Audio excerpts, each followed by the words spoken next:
The Earth's outer layer is composed of multiple tectonic plates, with a majority of volcanic events occurring within these plates. Amongst the most renowned volcanic belts across the globe is the Ring of Fire, stretching from the west coast of America, encompassing the Alaskan Aleutian Islands, and extending to the east coast of Asia. Krakatau is an island situated in the Sunda Strait, encompassed by an archipelago of islands. During prehistoric times, Krakatau was a volcanic mountain with a towering height of 2,000 meters. The eruption in 416 AD destroyed and submerged more than two-thirds of Krakatau. This event resulted in the formation of three small islands, specifically Rakata Island, Surtum Island, and Panjang Island. Subsequent lava growth inside the caldera created two volcanic islands, Danan and Perbuatan.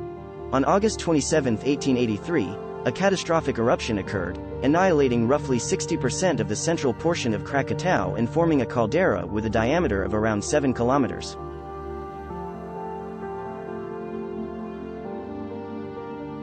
This eruption had approximately 21,574 times the energy of an atomic bomb, with a death toll of 36,417 individuals due to the ensuing tsunami. The volcanic activity below the sea surface persists, and a crater wall emerged above the sea level between 1927 to 1929 as a result of an eruption. This growth continued, ultimately leading to the formation of an island recognized as Anak Krakatau. Starting in June 2018, a new explosive phase was observed in Anak Krakatau. On the 15th of October 2018, the volcano had a powerful eruption that caused lava bombs to be thrown into the water, displaying strong strombolian to weak Vulcanian activity. However, a more devastating eruption occurred on the 22nd of December 2018, which triggered a deadly tsunami with waves as high as 5 meters that hit the coastline of Sumatra and Java. This simulation illustrates how the tsunami was generated. Tsunami waves travel quickly across the ocean at speeds of between 640 to 960 kilometers per hour, as fast as a jet plane. In the open ocean, tsunami waves can be hundreds of kilometers apart but are not very high.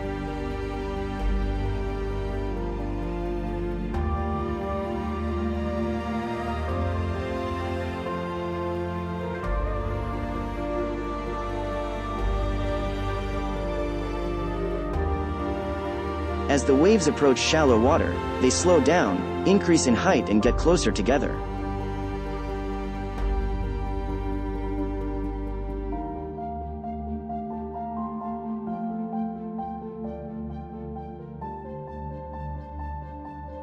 The waves begin to inundate the coastal areas.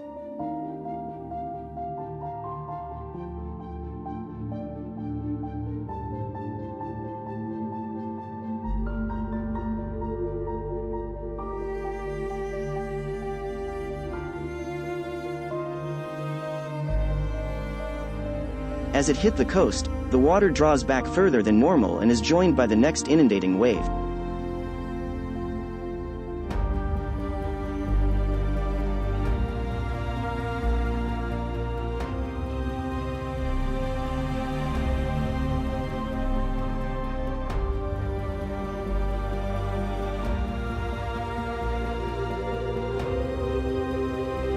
There are usually several waves that follow.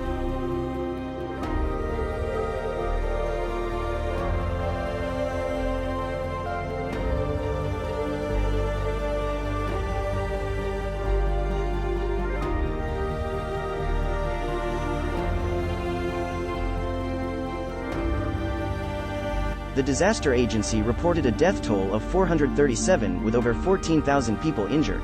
Additionally, the tsunami displaced 40,000 people and affected more than 300 kilometers of coastline. Unfortunately, this eruption was the second deadliest volcanic eruption of the 21st century so far. Scientists had predicted the possibility of cone collapse and tsunami generation 6 years before the event, identifying the western flank as the most vulnerable section of the volcano. Following the December 2018 eruption, satellite data and helicopter footage confirmed that the southwest sector of the volcano had collapsed during the eruption, leading to the tsunami. The volcano lost over two-thirds of its volume, and its elevation above sea level was reduced from 338 meters to just 110 meters. The following year, the volcano continued to form and remodel the remnants of the structure. By May 2019, phreatomagmatic activity was observed around the reconstructed crater as the volcano continued to increase in height. The collapse of part of the body of Anak Krakatau in Indonesia on December 22, 2018, was caused by a long-term destabilization process and was not triggered by a significant change in the magmatic system that could be detected by current monitoring techniques. This is according to a recent study published in Earth and Planetary Science Letters. A team of researchers from the UK and Indonesia, led by the University of Birmingham, examined volcanic material from nearby islands to determine whether the strong and explosive eruptions observed shortly after the collapse triggered the landslide and tsunami. Working with researchers from the Bandung Institute of Technology, the University of Oxford, and the British Geological Survey, the team looked at the physical, chemical, and microtextural characteristics of the erupted material. It was concluded that the large explosive eruption associated with the collapse was actually caused by a magmatic system that became unstable shortly after the landslide. This means that there is very little likelihood that the disaster at the end of 2018 was caused by magma forcing its way to the surface and triggering a landslide. Current volcano monitoring methods record seismic activity and other signals caused by magma rising through volcanoes, but the 2018 Anak Krakatau event was not triggered from within, but from outside. Namely the sudden loss of the mountain body, and therefore it would not be detected using current techniques. Dr. Sebastian Watt, from the School of Geography, Earth, and Environmental Sciences at the University of Birmingham, is the senior author of the paper. According to him, this type of volcanic hazard is rare, very difficult to predict, and often devastating. Their findings show that, although there was a dramatic explosive eruption following the collapse of Anak Krakatau, it was triggered by a landslide that released pressure on the magma system, like a champagne cork popping. The results present a challenge for predicting future hazards on volcanic islands. Dr. Mirzam Abdurrahman, from the Bandung Institute of Technology, explained that if large-scale landslides occur in volcanic areas as a result of long-term instability, and can occur without distinctive changes in volcanic activity, this means that such phenomena can occur suddenly and without clear warning. These findings are important for people living in areas surrounded by active volcanoes and volcanic islands in places like Indonesia, the Philippines, and Japan. The team concluded that evaluating the long-term growth and deformation patterns of volcanoes would be very helpful in providing a better understanding of the possibility of such phenomena occurring. This will be very relevant to Anak Krakatau as it rebuilds its body to be larger. Identifying vulnerable areas, along with efforts to develop non-seismic tsunami detection, will enhance overall hazard management strategies for at-risk communities. Anak Krakatau erupted again on the morning of the 10th of April 2020, spewing out a high column of ash and smoke that was heard over 150 kilometers away in Jakarta. However, the eruption ended several hours later, and no significant damage was reported. Anak Krakatau erupted once more on the 24th of April 2022, with a massive plume of ash reaching 3,157 meters above sea level. It had erupted 21 times in the first 4 months of 2022, with this latest eruption being the biggest. On the 26th of April, the alert level for Anak Krakatau was raised from level 2 to level 3 due to the possibility of high waves and tsunamis. It has again been experiencing a series of eruptions since March 18, 2023. According to the Center for Volcanology and Geological Hazard Mitigation, PVMBG, 3 eruptions occurred from noon until night on the same day.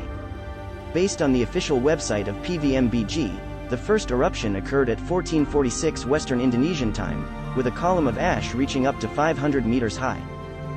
The ash's color ranged from white to gray and was seen leaning towards the southwest, with medium to thick intensity. The second eruption occurred at 1846 Western Indonesian time, recorded on a seismogram, with an ash column of approximately 300 meters high. The third eruption occurred at 2143 Western Indonesian time, but no ash column was observed, with a maximum amplitude of 46 millimeters. Despite the magnitude of the eruptions, PVMBG has urged residents, visitors, tourists, and hikers to refrain from approaching Mount Anak Krakatau or engaging in any activities within a 5 km radius of the active volcano crater.